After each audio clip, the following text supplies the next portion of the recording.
Good afternoon. Thanks for coming to today's Institute of Politics event with the host of Pod Save America. At this time, if you have not done so already, I would ask that you please silence your cell phones. And for those of you who are new to the IOP, I wanted to let you know that towards the end of today's event, we will take audience questions, but as always, we will give priority to student questions. So once the Q&A begins, students, please line up first. Now, here to introduce our guest today is Baxter Stein. Baxter is a fourth year in the college and a member of the IOP's Student Advisory Board. Please join me in giving Baxter a warm welcome to the podium. Thank you.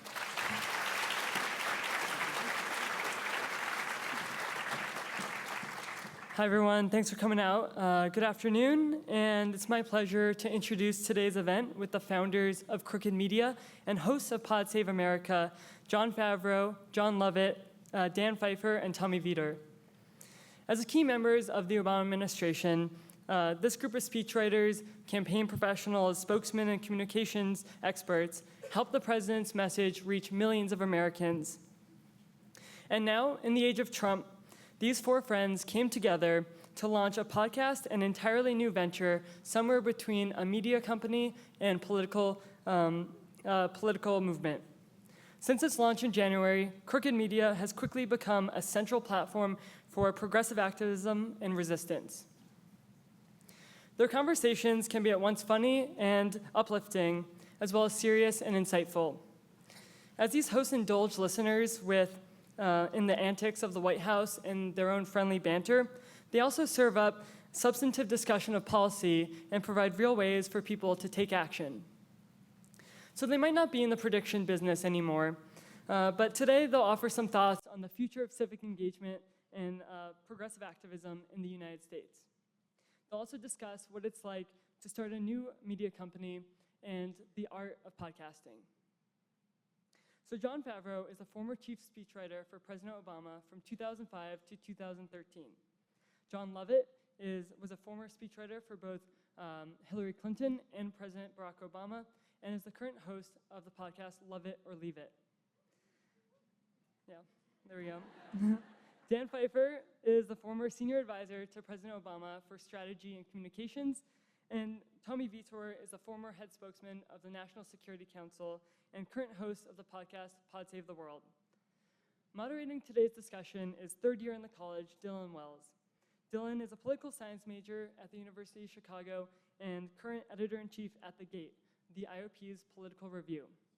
So without any further ado, please join me in welcoming the host of Pod Save America to Hyde Park.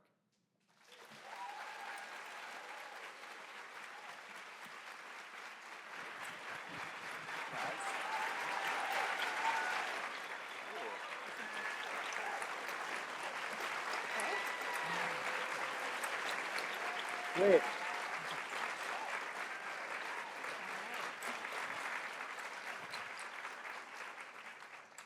Well, welcome to the University of Chicago. I know a lot of students out here have actually skipped class to be here, so safe to say we're very excited to have you here on campus. Good to be back. So to kick things off, you guys have been touring the country recently with Pod Tours America, including a lot of stops recently in the Midwest. So just to get it out of the way, which one of you is running for president in 2020? All of us. All of you? Okay. I think Love It is probably the candidate. Yeah. Applaud. Please clap. It's going well so far.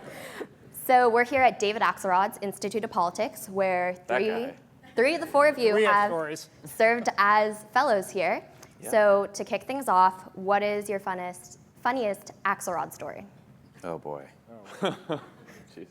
My funniest Axelrod story is when we were on the campaign, and it was an early morning. We're in the van, and before we got into the van, like no one had time for breakfast, but Axe somehow found his way to a glazed donut and was like scarfing down the donut. And he gets into the van and he starts typing on his BlackBerry, and none of his emails are going through, and his BlackBerry does not work, and he starts freaking out at everyone. Why is my BlackBerry working?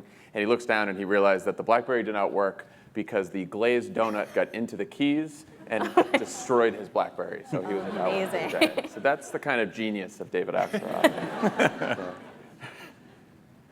We're each going? Yeah. I can't top that. Yeah, I mean, What about the None that top research that? one? Oh, that was that was pretty good. We were working on a speech. I don't remember the context. I think it was an economic speech, and somewhere in the middle of the speech, it talked about how sometimes you can't make decisions based on the polls. You know, you gotta do what you think is right. And as we were having this conversation, we realized on his desk there was a binder, I'd say about this thick, and it just was labeled polls. And I said to Axe, it's like, I mean, how big would the binder be if we did govern by the polls? And he screamed to his assistant at the time, Eric, this binder's supposed to be labeled research. It's now State Senator Eric Lesser. So State Senator Eric Lesser. there you go. It's been a while. So you guys founded Crooked Media and launched Pod Save America following the election. And you've said that your previous pod, Keeping It 1600, you focused too much on punditry and not enough on activism. So how would you characterize Pod Save America and Crooked Media overall as fitting into the media landscape, especially as compared to more centrist news programs? Anyone want to take it? I could. Sure. I mean, I think what we try to do, our experience during the election was, like many people's, we're deeply emotionally invested observers, but unfortunately observers. And I think on election night, when we watched the results come in and be what they may, we felt crushed and guilty that we weren't a part of the solution. So we wanted to start this company to fix sort of a glaring problem we saw in the 2016 election, which was the way politics is discussed and covered. And I think if you watch an hour of cable news, you are bored. You don't necessarily finish that hour feeling better informed, and sometimes you feel demoralized, like there's nothing we can do about the many, many problems you heard discussed. So what we try to do is help people figure out, in a media era where there's so much information flying around and infinite sources, what's important. Talk about it like regular human beings, and then at the end of that conversation, try to help people figure out what they personally can do if you really care about this issue to get involved. So that's like the focus of Crooked Media that I think is different than Keeping It 1600. What do you see as the future of the podcast medium? Do you think it's getting oversaturated at all, or? I think that with the exception of the new podcasts we're going to launch in the next year or so, I think everybody should give it a rest. Every senator's got a podcast now. Terrific. Sherry Brown's is great, who we interviewed last Yeah, we love all the Cast. people. What? Canary Cast. Yeah. Yeah. People who've been on the podcast, who've had podcasts, we're cool with that. Yeah. Right. No, look, I think it's interesting that podcasts are having this resurgence now. It's not like it's a totally new thing, but it does seem like a switch has been flipped and people are more interested in it. It doesn't seem like it's been saturated because there are still, huge numbers of people that don't listen to any, don't really know how it works. So it does feel like part of being in this wave of podcasts that are doing well is you're sort of letting people know about the medium too, and that it's a great way to get information. And I think it's two things. I think it's one, people just like getting things on demand now. We're all much more comfortable with that than we were more recently. And also, it speaks to the fact that the other ways people get their information, specifically political analysis, as Tommy was saying, just aren't the right medium for what people want, which is a kind of more conversational explanation and discussion about what's going on. It's a time thing too, because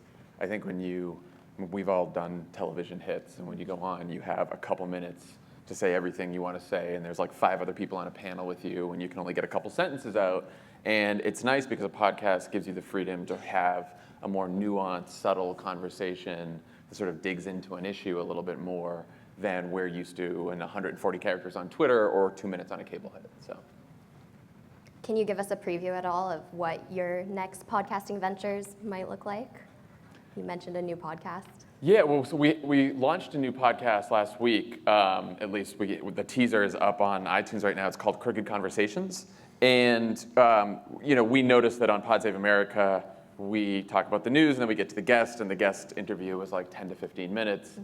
And there's so many topics and issues that we would love to delve deeper into, and we'd also love to bring more voices into the conversation besides just the 4 of us, or DeRay or Anna or the other people in the Crooked Media Network. So we launched this contributor network of a whole bunch of wonderful contributors, like diverse backgrounds, voices, views, and that network is going to populate this new podcast, and they're going to have these 1 to 2 or 3 people having a conversation about like a single topic or a single issue that doesn't always get covered as much in the news. And so we're probably going to roll that out. We're going to start putting those up over the next 3-4 weeks.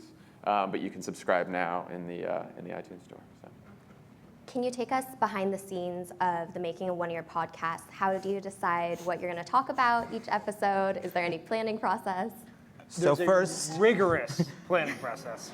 so first we take one of the great glass balls and we place it in the machine. We just talk about it. When there are a lot of like very pressing news stories going on, do you talk about how to prioritize those? Yeah. Or? No, we were just, we're trying to figure out tonight's episode because we're going to be. It's an inside thought, Jon. Inside thought. It's an inside thought. To be honest. So you sort of wake up, we look at the news, we all send each other all the news clips that are out there, and then we, all 4 of us, or depending on who the hosts are, we try to have a conversation. And we try to balance the news that's making headlines that everyone's talking about. We always want to get that in there. We also want to talk about issues where you can do something about it, because I think one of the problems with the news is it often makes you feel helpless and powerless to do anything about the bad thing you're reading about. And so if we can talk about, we've been talking about Trump trying to sabotage the Affordable Care Act, but then we tell people, there's an effort now called Get Covered, where we can help with open enrollment, and we can make sure that more people sign up for the Affordable Care Act. So there's something you can do about Trump sabotaging the ACA. So we try to balance sort of the news of the day with stories where you can actually have an impact. So on campus here at UChicago and even at the IOP, there's been a lot of controversy recently about freedom of speech issues and who should be given a platform to speak. Is there anyone who you would never invite to speak on the podcast? Yeah. There's a lot of people out there. Lots of people. I think I would say actually most people. The vast majority of people we would not invite. You would probably, all else being equal, say all people with some rare exceptions. Right? There's how many, 7 billion people, probably roughly 7 billion people we would not invite. Roughly. It's rounding up. Let me allow me to be more specific. Freedom of speech is something we support unequivocally. But I do think there's a difference between sort of left, right, conservative, and liberal opinions and morons who are doing this to make money. And I throw out like the half of the Breitbart crowd and Coulter. It's like, if you want to come on and upset people and be alarmist, that's your right. It doesn't mean that we need to give you a platform. I know that state-run institutions have a different obligation, and that's fine, and that's a good conversation. I would err on the side of as much speech as humanly possible. And if you disagree with that speech, go to the event, raise your hand, politely ask a question that, unmasks this person as being full of it. And that's how I would suggest dealing with it. But, it's like there are people that are just being, inflaming people for the sake of it and trolling, and that's not, I think, valuable. But when people come to campus who you disagree with, like Tommy was saying, if you can go to the event and ask a smart question, do that. If you want to stand outside and protest peacefully, do that. What I think is problematic with some of the rare exceptions, the ones that Tommy talked about, is trying to just try to shut down speech you don't agree with. Just go listen. It's not going to hurt you. You might learn something. It will help you shape your arguments for what you want better if you can hear the other side. Or go and make an argument. Like I think one of the best things you can take from college is learning how to make an argument and learning how to persuade people. And I think if you go to some of these speeches of someone who's spouting off crazy ideas and you stand up and you try to debate them, then you might persuade a whole bunch of people in that crowd that your idea is better than that person's idea. And so I think that that's useful. So you guys have had a bunch of very impressive guests on your podcast. You had one of the first interviews with Hillary Clinton after she left office, and something she mentioned on that podcast was that one of the reasons she wanted to talk to you guys is because of the audience that you are able to reach. How would you characterize the podcast's audience that you guys are talking to? Gigantic. Dan's learning. I think it's a, we I have made fun of baby boomers, and then we hear from the baby boomers. We talk about millennials, we hear from millennials. So it's a diverse group of people. I think it's mostly progressive and liberal. It is, I think, on the younger side. I think they're people that are active and engaged. And the interesting thing is there is a balance between the kind of people that were always sort of news junkies and listened before, and then a good chunk of people who, whether it's because of Trump or because of all the activisms that happened in the wake of Trump, are sort of trying to pay attention for the first time and trying to get involved and trying to make sense of what's going on. So I think that to me is sort of the interesting balance, the sort of people that are following every move and people who are actually trying to figure things out and are maybe new to politics. So a lot of students in the audience right now are currently looking for internships or jobs after graduation. You guys obviously have had some pretty successful careers, but could you each talk about maybe your biggest professional mistake that you've made on the way here? Ooh, good one. Ooh, tough one. Glad John's in that seat. No mistakes I mean, at all. anyone have one? I mean, Let me I've been say it on a this fucking way, glide path, so. I mean, for me, I think when I was a fellow here, I was so impressed by the students. They're brilliant. They knew how to use programs like PowerPoint and Prezi, things I never heard of. But the one thing that I was constantly struck by was the number of kids who were like, okay, I want to be governor. How do I work backwards? It doesn't work that way. The best thing that ever happened to me in politics was not getting a job working for Ted Kennedy as the kid who answered the phone at the front desk. That set off a chain of events that led me to John Edwards, we don't talk about that, then Barack Obama, and then the White House, right? So it's like, I would just say, don't go for the thing you should do. Don't try to plan it out too much. Take a whole bunch of risks. I don't want to sound like a commencement speaker, but it's actually true that if you do a campaign or you go for the candidate you're passionate about, you're gonna have a much better time than trying to position the 6 things to get you to the next thing.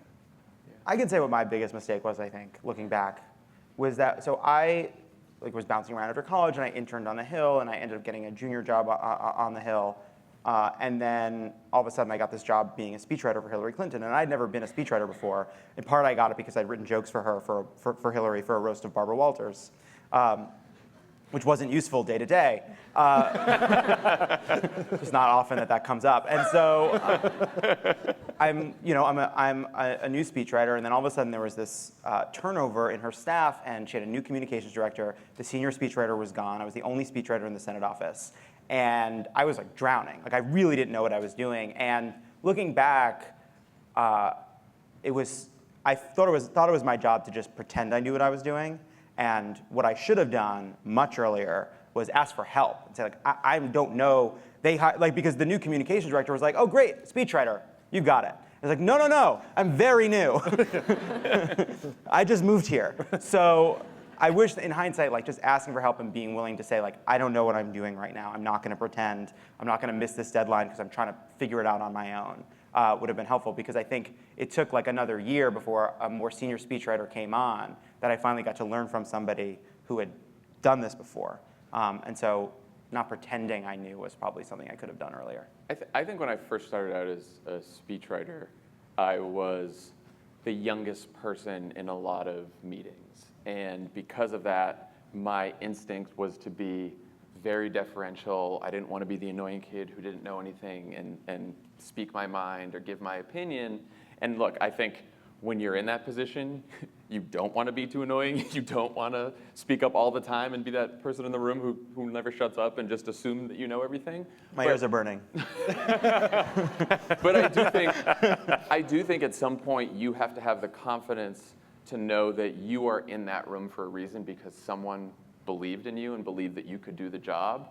And to earn that confidence of that person who believed in you, or those people who believed in you, you do have to speak up. And you do have to tell people this is what you think and this is how you do the job. And you can't just wait for everyone to tell you what to do. You have to have that confidence yourself. And I think a lot of young people have that kind of feeling when they first get out into the real world and take their first job. Well, I would sort of piggyback on what Tommy said, which is, I remember when I first left college, and the question was, what's your 5-year plan? And I felt like I had to have this vision of where I would be in 5 years, how I would chart my way there. And that is an absurd idea. And I would encourage people not to have a 5-year plan. Find the job or the topic or whatever it is, or the person who's most interesting to you and you're most passionate about, and go work on that. And that it will figure itself out from there.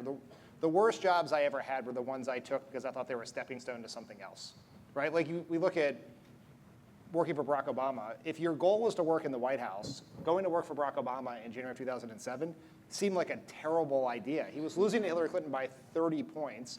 Most people thought he would be an interesting campaign. He was an interesting guy, but he had no chance of winning.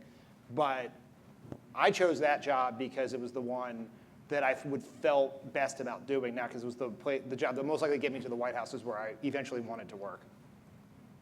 All right, one last question from me before we turn to audience Q&A, and we're going to have a mic in the middle of the aisle.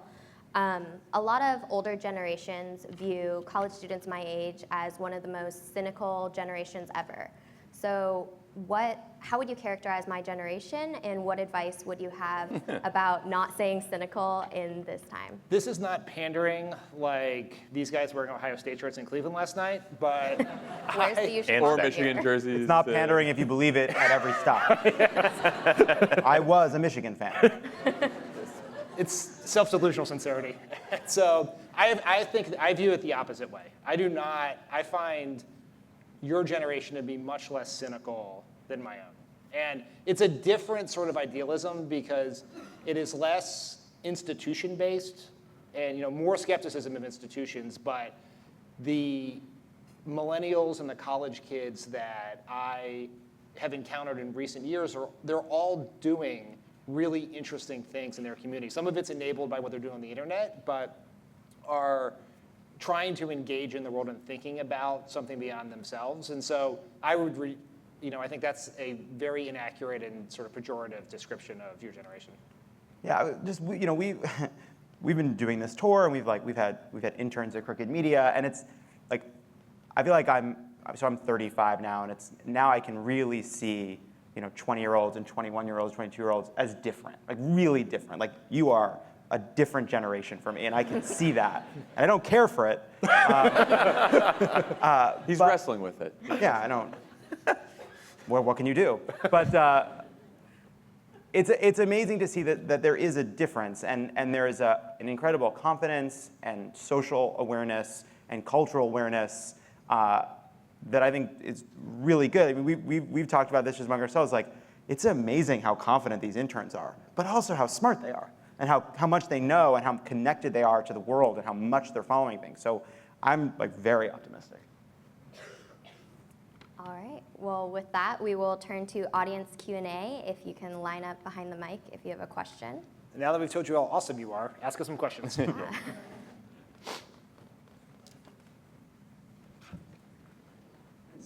Hey, thank you all for coming. I appreciate your time. So I am wondering about what you see as the future in the current split on the left between, for instance, yourselves and most obviously podcasts like Chapo Trap House, but also between groups like Indivisible versus Democratic Socialists of America. Do you think that's a serious barrier to opposing hyper-reactionary government that we have right now? Do you think that there's a way to resolve that, or do you think that this is a sort of irreducible tension? I would be lying if I told you I wasn't worried about it. I worry about it quite often. But I do think it's resolvable, and we try to resolve it.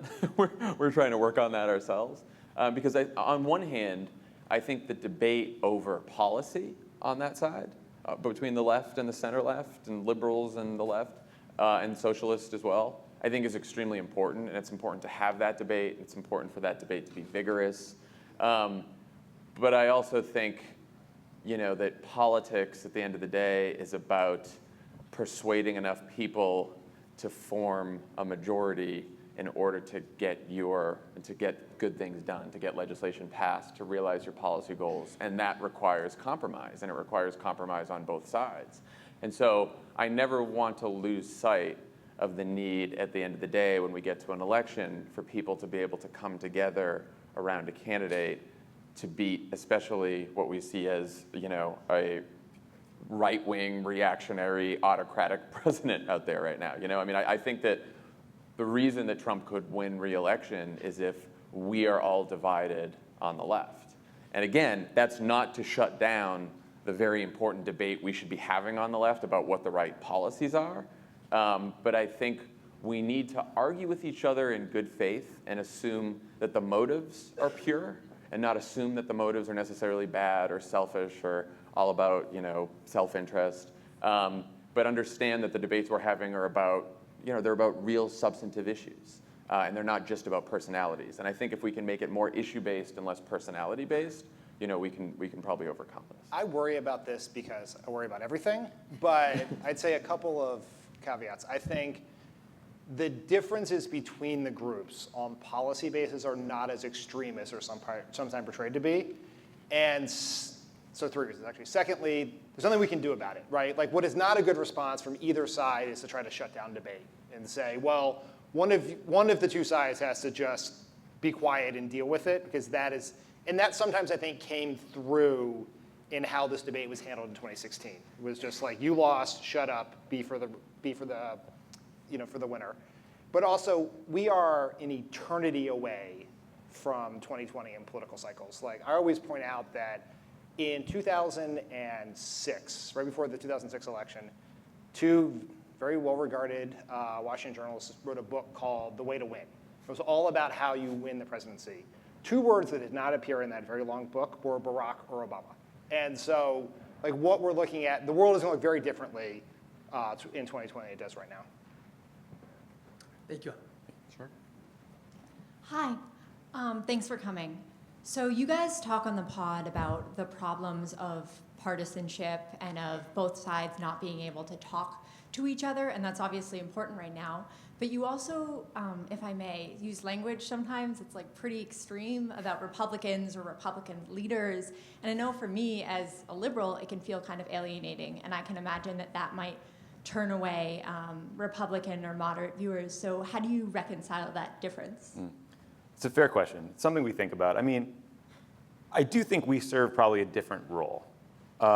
There are candidates who are going to be looking for votes, who are looking to bring people together and gearing for compromise. I think in the wake of the Trump election, a lot of where we landed reflexively was more of a primal scream.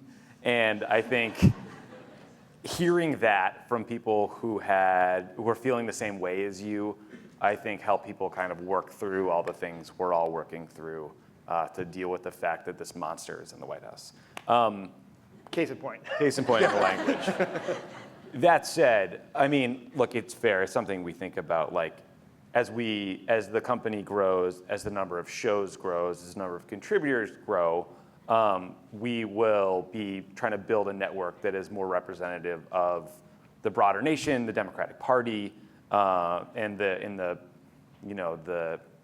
range of the political debate, versus for people who are friends who started this as a hobby, right? It was just like a thing. I would yell in my living room in San Francisco 1 hour a day, and all of a sudden we were doing this as a job, and no one knows how that happened, me especially.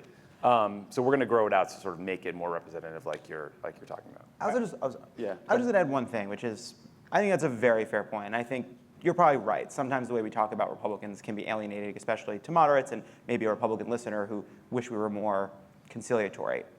There is a problem, which is Paul Ryan. I wasn't thinking about that.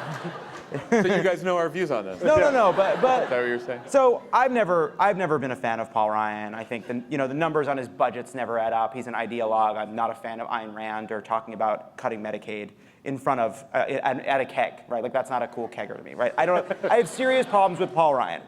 However, Paul Ryan I didn't leave Paul Ryan, or Paul Ryan left me in this way.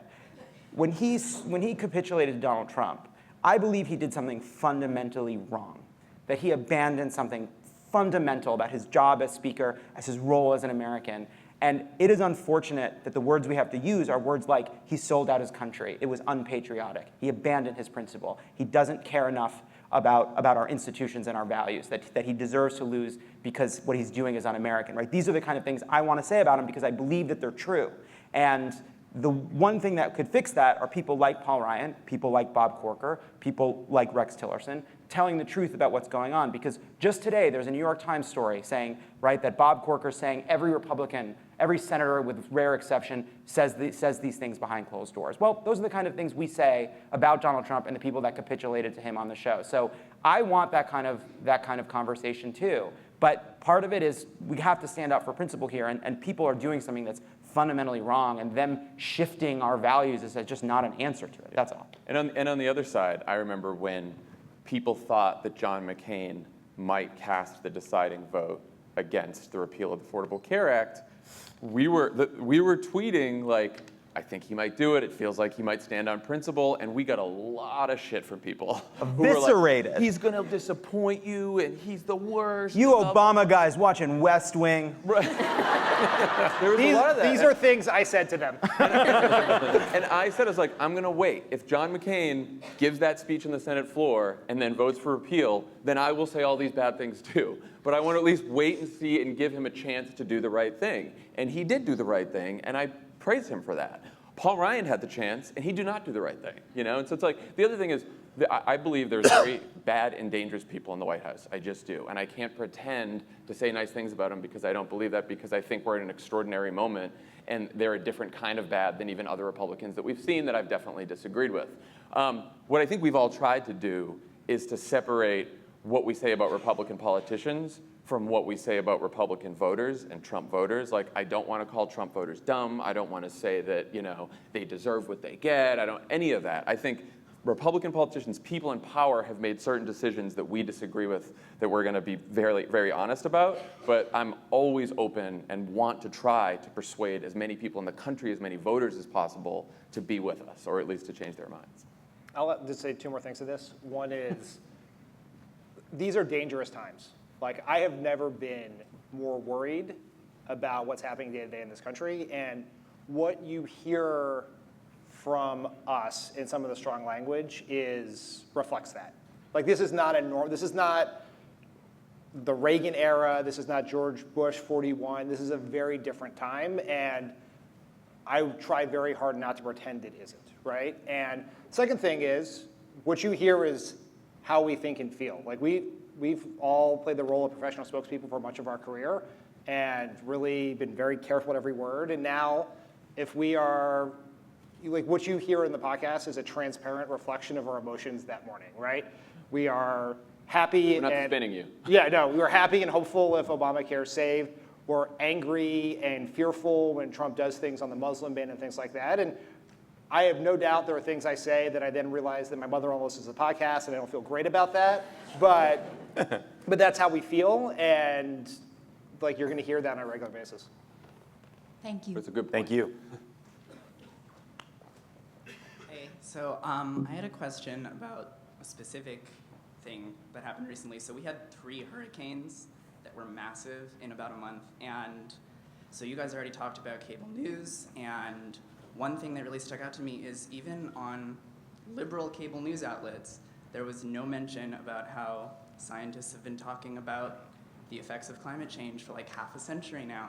And, you know, so I was just wondering, like, do you have any suggestions on how to like break through that noise, especially for me as someone who's not really involved in politics, but is a scientist in training? Like, you know, how do you break through that conversation and say, guys, like, we need to act on climate change when, you know, the president's just pulled out of the Paris Agreement and all these other things? It feels like we're going in the wrong direction. Yeah, it's terrible.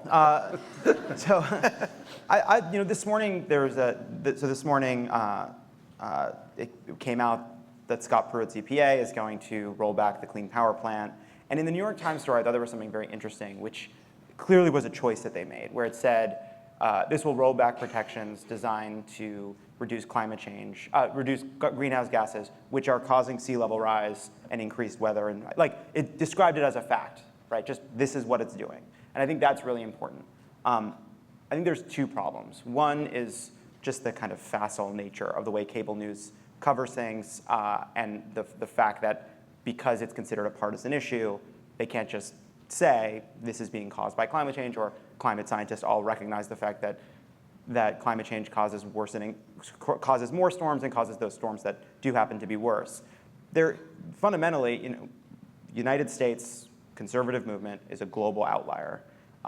And the most important thing that can change that is change within the Republican Party, and us as Democrats continuing to speak out about this and talk about this every single day. Even as Pruitt's rolling back clean power, even as Trump is pulling back on Paris, the economy recognizes that this change is happening. Businesses recognize this change is happening. Institutions like colleges recognize this is happening. States and communities recognize this is happening. So you look at what's going on right now, even as Pruitt's rolling back this rule, well, it's not going to do as much damage because it's blunted by what's already happening across the country. Same thing with pulling out of Paris. So, the good news is, even though we have this strange anti-intellectual chunk of our country that's sort of holding back progress, people get it, right? Even Trump is referring to these storms as unprecedented every single day. Feels like he's almost just wait, why? Why? Yeah, I think, first of all, good for you for getting into this field. It's great to have people who are well-versed in science talking about these issues. I also think if you're having trouble breaking people through the sort of both sides debate, spend a little time researching the financial backers of a lot of the climate studies that show that climate change is not real. Shockingly, you will find that they're backed by the fossil fuel industry, the Koch brothers, all the sort of boogeymen on the right that fabricate these studies that make it seem like there's some sort of balance, when the reality is Exxon scientists for decades, we know this because their documents came out in the Tillerson, in a book and in Tillerson's hearings, have believed in climate change for a long time. Thank you. Hi, I'm Michaela. I'm the Outreach Director at College Democrats. We're all in this row and so happy to have you here today. Hi. Thanks, for real. Hey. Come to our meeting today, 6 p.m. My question is about the rise of insurgent or radical GOP candidates like Luther Strange and the Blackwater guy. Should Democrats be wary of these candidates, or should we welcome them like Todd Akin? I think we're well past the age where we welcome them. I think in 2014, 2012, or whenever it was when we had Akin and Christine, I'm not a witch, whatever, from Delaware. It was exciting because we're like, they're going to nominate these candidates and then they're going to lose in a general election. Well, now Donald Trump is president.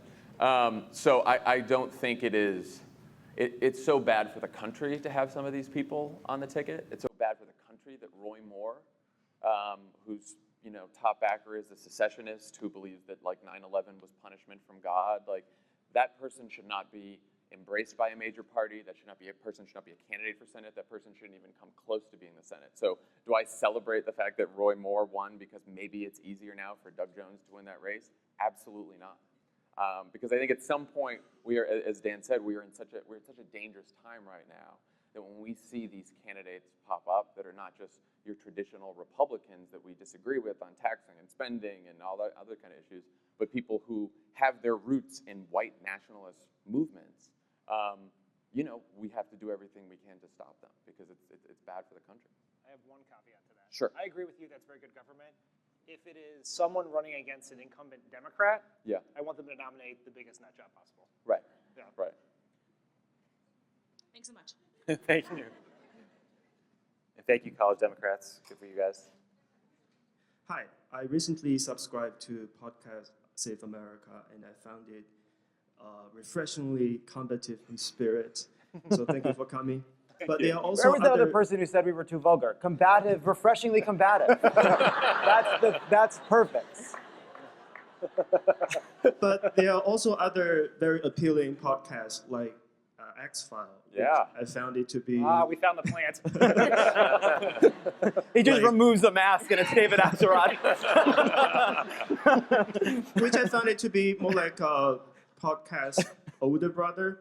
So there seems to be a very interesting dynamic going on in the liberal podcast. So what dynamic you want to see in the liberal podcast landscape that best represent the voices of resistance? I think it's all of the above, right? Yeah. I mean, there's...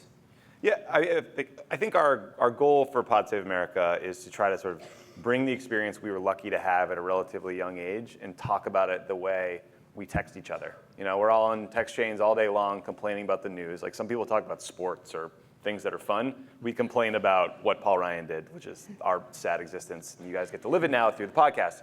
I think we've also tried to have shows, like my show about foreign policy is a lot wonkier, less partisan, more sort of deep dive into issues. And I think that's an interesting sort of niche for people who are looking for that kind of show. Love It Show has wonky, smart people, but also comedians, which makes it even more fun. So we're trying to, I think, create content that provides a way for anyone who's interested in politics to enter at the level that's comfortable for them. Yeah. If that makes sense. We want people from all over the spectrum too. I mean, Anna Marie Cox has a show called With Friends Like These, where she purposely tries to talk to people who have different views from her and tries to have an interesting and messy conversation with them. DeRay McKesson has a show where he talks about social justice and movements. We just brought in this contributor network, like Tim Miller is a Republican. He's part of the network. So we do want to have not just a variety of hosts with a diversity of views, but a diversity of shows themselves with formats themselves, because I think it's about the full range of liberalism from when contrasted against the illiberalism of Donald Trump. Thank you. Hi, sorry. I remember listening to the Keeping It 1600 episode directly after the election, and I remember being just struck by the raw emotion and disbelief you all displayed. And I was wondering, almost a year later, what lessons you say you've learned and the mistakes you made in terms of both mindset and actions prior to the 2016 election. I was actually thinking about this when we were talking about how the podcast had changed from Keeping It 1600 to this. And I was actually in this moment thinking, I can't believe how much we concerned ourselves with whether Trump could win. I don't that in hindsight, we were going through something unusual, right? This person who had no business being the nominee of a major party was now the nominee of a major party supported by basically everyone within that party. And so we were grappling with what it meant. But looking back, I don't think, it's not just that we told people, don't panic, do things, so get involved. But we did focus too much on the question of the polling and whether he would win and could he win here and did Hillary winning the debates mean he's lost his chance to win the election? And now that we live in this world where Trump had won, it just didn't matter at all to be having that conversation. It simply should have been, of course he can win. Now what do we do, right? Of course he can. It's a two-party system. We're a polarized country. He's been endorsed by leading Republicans. Of course he can win.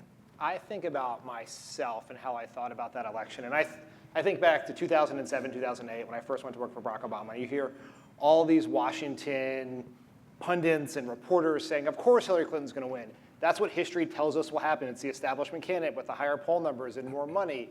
And I remember myself looking at how politics was in 2007 saying, these people don't get it. They're applying an old school model to how politics works and how voters think about things and who makes up the Democratic Party. And then in 2016, I was those people. I was applying how I viewed politics in 2008, 2012 to 2016, and thinking about, well, Obama did this well in these states, and these states moved demographically, and therefore Democrats are just going to do it, and they have this data, and data is perfect because it worked really well for us.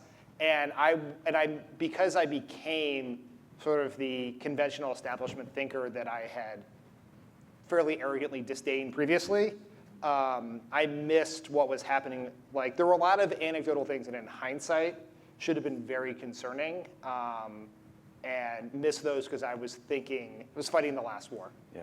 I also think that show became a place where people would say, hey, tell us everything's going to be okay. Yeah. And so we sought out the smartest people we knew in various fields who did field or data or whatever it was to come on to tell us everything was going to be okay.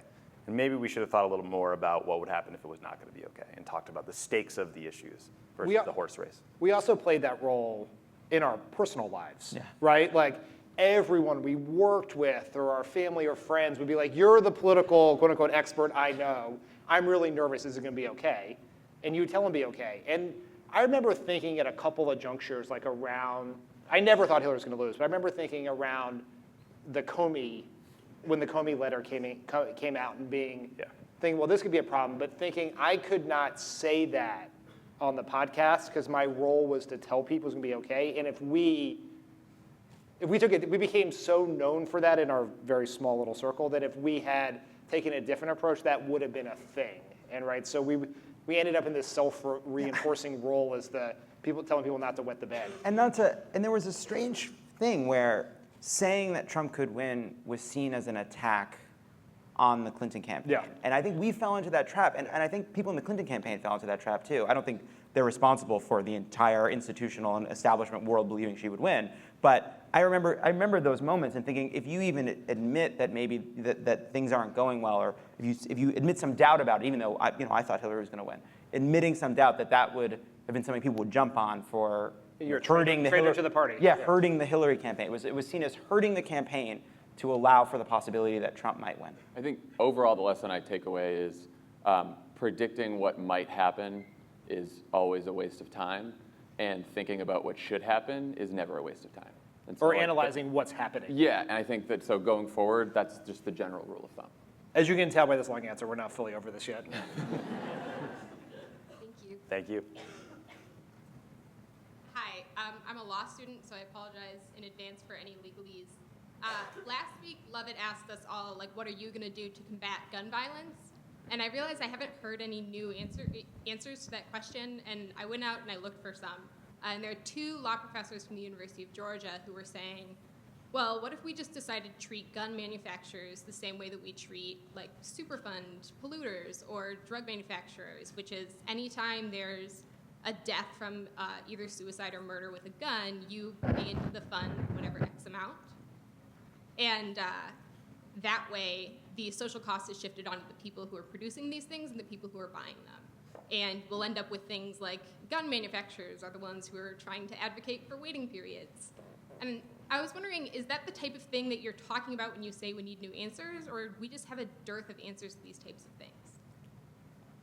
Yeah, I mean, look, so I wrote a piece for Crooked.com just about this cycle we get into and how, the politicization of gun control in the wake of mass shootings, and how we kind of give in to smaller solutions, like, the one thing being talked about now is bump stocks. Well, why are we living, is our politics such that the only thing we can talk about in the way of a mass shooting is the one thing that may have been involved in this one mass shooting, when we have an epidemic of suicides, an epidemic of murder, and daily mass shootings? I would be lying if I said that I was an expert. I mean, the thing that I was thinking about in the writing of that piece were successful efforts at the state level, places like Connecticut, laws that were passed after Sandy Hook. I mean, something we've been talking about, that Jon's been talking about, is the success that groups like Moms Demand Action and Everytown have had at the state level to get background checks passed.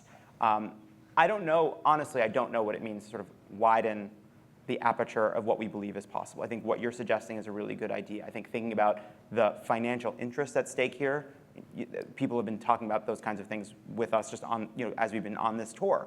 And I think that's a really interesting to look at. I don't know, but I just think the point that I was making is we need to be open to big ideas like that, and not accede to the politics that tell us, oh, you can't win this fight, the NRA is too powerful. And those of us who believe that living in a culture that has an epidemic of gun deaths unlike any other civilized nation on earth, that we don't have to accept that. We can allow for a vision that says this won't be true in the future, and we should demand that politicians think of this issue as a problem to solve, not just something to tweak around the margins. I think one of the big, the gridlock we face on this is the fault of the Republicans and the NRA, but I think as Democrats, we have to look at our own failures here. Because one of my first experience in politics was right out of college. I was working in the Department of Justice when Bill Clinton was president, and Columbine happened. And there was a big debate about gun violence then. And in the 19 years since, we've made no progress at the federal level. It's the only issue that I've worked on in politics where there's been no progress. And we say, well, Republicans are recalcitrant and the NRA is powerful. Well, the Republicans were recalcitrant on healthcare, and the healthcare lobby insurance companies were powerful. On LGBT rights, the Republicans were recalcitrant, and the far-right evangelical community was a powerful, well-funded interest. Yet on guns, Democrats I think we've developed a defeatism in two ways. One is after every other mass shooting, we bring it up again. Everyone plays the role. Liberal activists tweet out all the money the Republicans got from the NRA. We push our two ideas, universal background checks and banning high ammunition clips. We know they're not going anywhere. And the problem, and those are good ideas and we should do them, I think we've also convinced ourselves that they would solve the problem. And they would do something, but only a small part of it. And part of it is we have to be willing to articulate ideas like some of the ones you've articulated, like a national gun registry, like a limit on guns per month, on limiting ammunition sales or tracking ammunition sales like we track the purchase of cold medicine or fertilizer in this country. Even though we know those things are not going to happen now or next year or the year after, we have to paint a vision of what we think we want to happen, much like on healthcare, which for 50 years, Democrats talked about universal healthcare and knowing it was very unlikely to happen and then finally got it done. And we're trimming our sails in a way that that limits our ability to win this fight over the long run. Hi. Thank you guys so much for coming. I was wondering, given the criticism that you've identified of Democratic messaging, that it needs to be more simple, focused, and consistent, how do you balance that with what I think was one of the really amazing things you were able to do under President Obama, which is say that actually this issue is complicated, it is complex, and in the process actually get the American public to be comfortable with complexity? I guess that it's not just that it should be simple and concise, because I am very allergic to sound bites and slogans like everyone was making fun of, including us, the Democratic slogan. I forget what it is now. I literally forget. They're point taken. You're talking about the better deal? The better deal, yeah, the better deal. But everyone's like, well, what's the better slogan? I'm like, and then everyone's trying to think of something that's better. I'm like, no, just no slogans. Enough. I think that when I worked on speeches with Barack Obama, and this was because of him, he never really wanted to have sound bites in speeches. He never, to the consternation of some folks on the communication staff, because he just... I mean, I'm here. Because he wanted to delve into the issues, right? And I think, look, there's a balance, right? If you're going to there were times where he was too much in the weeds and too wonky, and that's a problem too. But I think that what you're trying to do is be authentic. You're trying to say what you believe. You're trying to explain the issue in common sense terms. Basically, my test is, if you wouldn't say it to a friend at a bar or a restaurant as you're trying to have a conversation and persuade them about a specific issue, you shouldn't say it in a speech to thousands of people. And so I think you would never turn to a friend of yours and be like, I support this candidate because I believe the middle class is the middle of my priorities. Right. Yeah. You would never talk like that. I think we're no one stronger ever together. says jobs for the 21st century in the real world. Like, guys, I got a job today. It's a job for the 21st century. Nobody talks like that. No one says that. Some people are doing this very well. Like, I think someone like Chris Murphy, who's been a leader on gun control issues for a long time because of where he's from, in Connecticut, he talks about complex, emotional, politically fraught, difficult things in a way that is understandable, that is reasonable, that I think is appealing to a broader audience. And I think the more we can sort of empower leaders like him and the many others in the party that are good at this, the better off we'll be. My latest, biggest pet peeve is senators, congressmen, politicians who have their staffs run their Twitter feeds. This is supposed to be a way of communicating with the public in a personal way. It should be you. It should be what you believe. Chris Murphy does that very successfully. There's a bunch of other senators and congressmen, and there are Democrats and Republicans, and it looks like they are like tweets that are timed to be sent out in a certain moment, and it's just like, RT, if you believe in healthcare for all. It's like, well, that's not how you talk. Don't do that. So to me, that's the bigger problem with communication from politicians these days, is that it seems too phony and scripted. I would tell politicians to stop thinking about your quote-unquote message and start thinking about your story, right? Because that's what it really is. If it is a series of messages, like today is Clean Energy Day, and tomorrow is Affordable Healthcare Day, and then we're going to do Infrastructure Week. Yeah. That doesn't add up to anything. That is what I think was the heart of Barack Obama's success, and what these guys did when they were writing speeches for him is he was telling a story, a very consistent story over time about where the country was and where he wanted to take it. And everyone else is now writing in these focus grouped over, like if middle class is popular, so if we say middle class 12 times, it's going to be twice as popular in the speech, and if we say it 6 times, right? So it's tell an authentic story. And we weren't perfect about this either. We did this all the time. You can go through a whole bunch of Barack Obama speeches. There's tons of cliches. It happened. It's a constant struggle. But I think the thing you've got to keep in mind every day is just to push to make it as real as possible and to avoid as much as you can the cliches. Thanks so much. Thank you. Hi. So there's a lot of really alarming rhetoric coming out of the White House recently. I thought you were going to say on our podcast. No. Particularly about like foreign relations and international relations. I think specifically the president recently said that we were in the calm before the storm, which is horrifying. Yeah. My question is, do you think that there is a way to, as a constituent who doesn't work in the State Department, to meaningfully engage with that kind of rhetoric, like other than just being like please don't say this? It's hard, yeah. I mean, I am very alarmed by it as well. I mean, when you are working in the White House press office, you know where the briefing room podium is? Right behind that is an office, and that's where I used to sit with a bunch of other younger people that worked on various issues, and then the press, their offices are actually on the other side of the podium. So you sit on top of each other all day long, and you develop sort of a cordial relationship where you try your best to tell the press when they can go home at night and see their families and kids. It's called calling a lid. And when you've advised the press that probably nothing else significant is going to happen that day, and then you snap call for a photo op with him and his most senior military leadership, and you say this is the calm before the storm, you're going to scare the hell out of people. And Trump seems to see his role as building suspense, as if he is producing The Apprentice and not running the White House, which is a huge problem. The question of whether we can sort of meaningfully move him on this issue, I think, is unfortunately the same answer as sort of every other issue we all care about deeply, which is not easily. But I do think when you see people like Bob Corker finally saying, hey, we're one step away from chaos, everyone at the White House is actually worried, hopefully the dam will break and other Republicans will start to speak out. I'm glad Senator Corker did that. I don't know that he deserves that many points for courage since he's now retired and he's responding to a personal criticism of him and not like Trump's attacks on Muslims or LGBT community and others.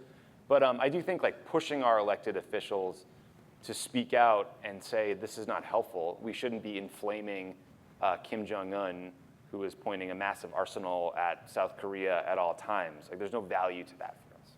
I'd also say there's one other part of this, which, and this is a bipartisan failure that I think Trump exposes.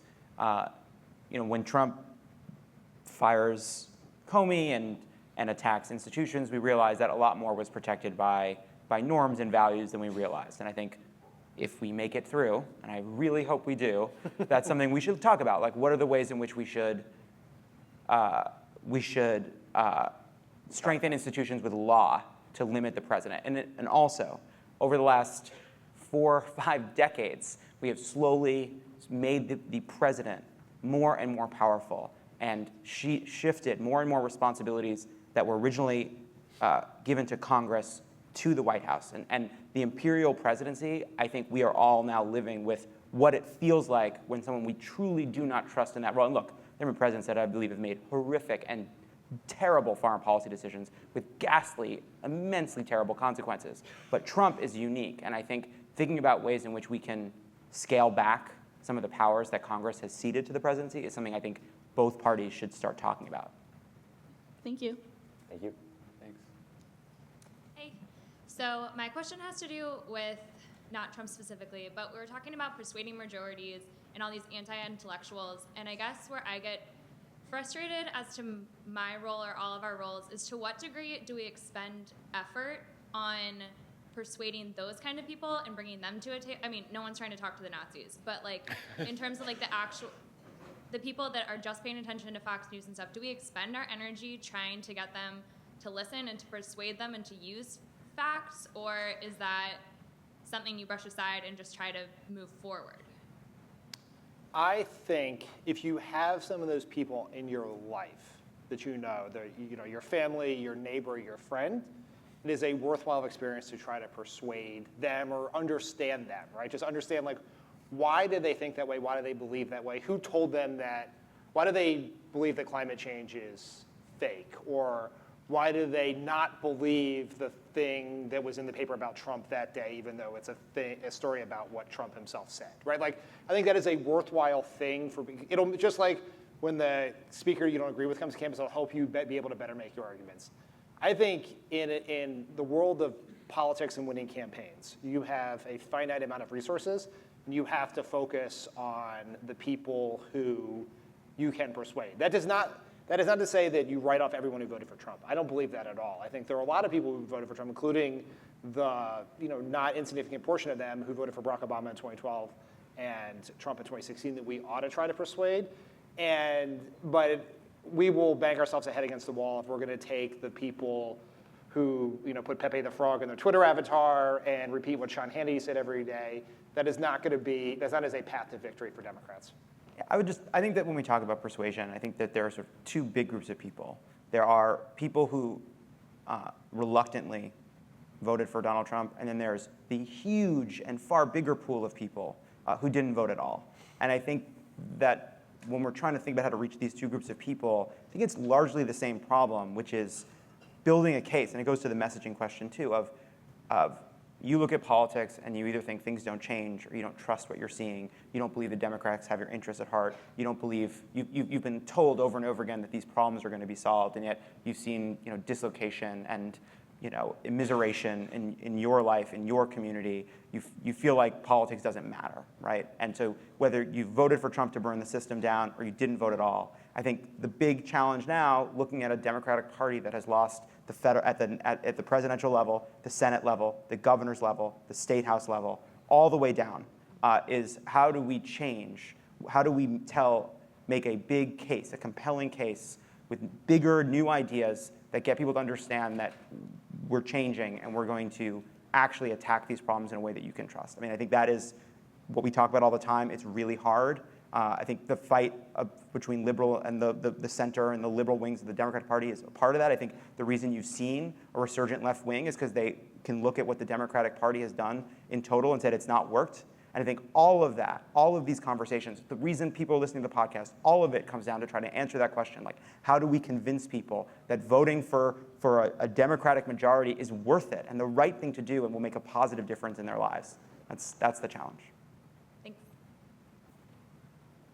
I think this is, all right, we have time for one more question. I think there's just two. We're going to do two more. Oh, one more? Oh, I thought it was one more. Last two. Hello. So this is perhaps an unpopular opinion, but my favorite part of the podcast are always the ad readings. That's a super popular opinion. So I was wondering, what is the formula for a good and perfect ad reading, and how do you mitigate the humor that comes from those parts with the seriousness of the issues that you're talking about? You ignore the issues during the ad read, which is why, especially on like Pod Save the World, there'll be a very heavy topic and lightened by an underwear advertising, which I hit on Tommy. You caffeinate, love it. No, I mean, honestly, it was not something one day we didn't sit down and have a meeting and be like, let's be funny in these ads. It was like, we can't take ourselves that seriously for too long, so it just sort of comes out. Yeah. You know? Gotta lighten it up, It's just, there's too much serious stuff that we're talking about, which we do take very seriously, but when it comes to the ads, we think we'd have some fun with it, and the advertisers don't seem to mind. Just the ones that fired us. They didn't like it. You want to just say, do the Blue Apron, a better way to cook, and we'll just throw one in. Just do it, I'll throw one in. No, they didn't pay for this, it's fine. This is a better way to... Bob Corker, welcome to the Resistance. Thank you. All right, this is going to be our last student question. Okay, my question is a lot less fun than that, so I apologize. It's okay, no worries. So unfortunately, we live in this era of fake news now, and the divide between liberal and conservative media, it was exacerbated during the 2016 election.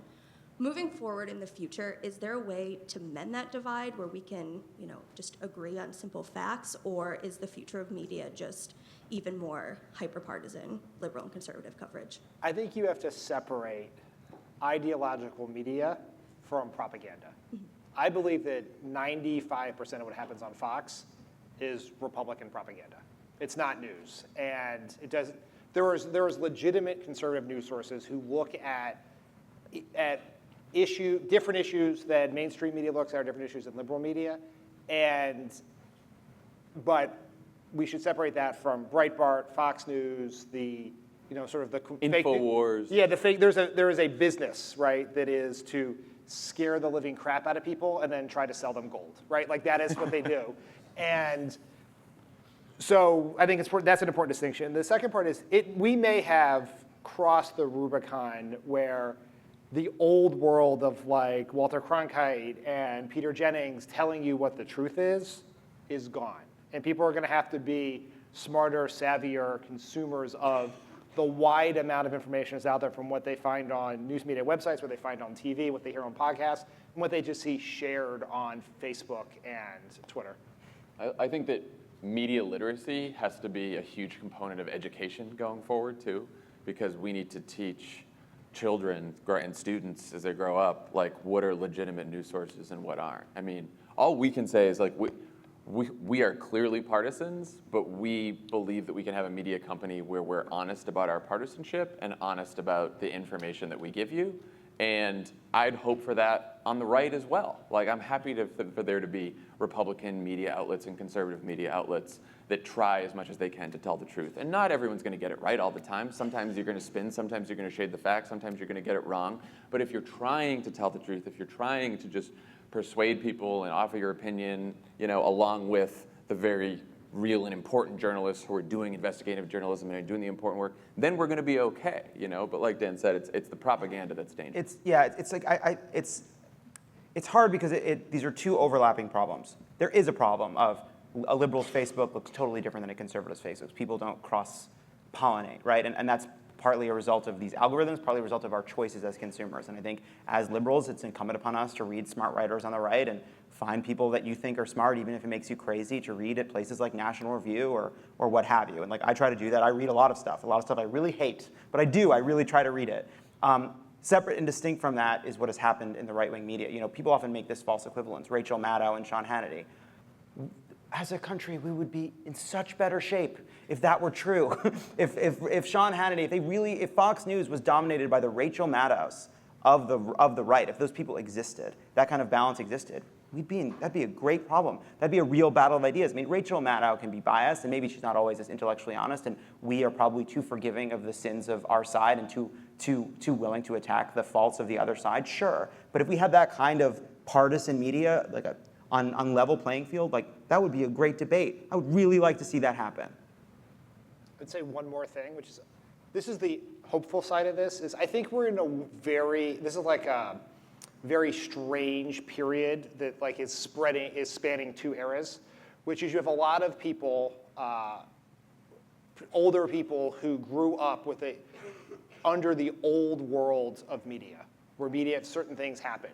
And then everything changed so dramatically over the last 10 years that they are more willing to believe some of the things they see on Facebook. As the generation that grew up with the internet ages into being bigger media consumers and a bigger part of the voting population, younger people are just generally more savvy and skeptical of what they read on the internet than older people who grew up believing that if I read this in the newspaper, it must be true, but now I read it on Facebook and it's from a newspaper that I've never heard of it, so therefore it must be true.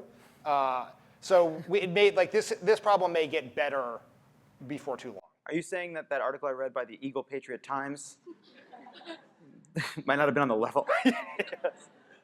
Well, we're savvy news consumers, and I remember texting with John right before we did the pod because I read a story during the election that I saw on Facebook that was agent responsible for the Hillary Clinton email investigation found dead at home. Oh, yeah. And I was like, wait, the Denver Gazette's not a real paper. Yeah. Thank you. I want to thank you guys for a great conversation today. I want to thank Dylan for moderating. Thanks to all of you for coming out. Thank you all.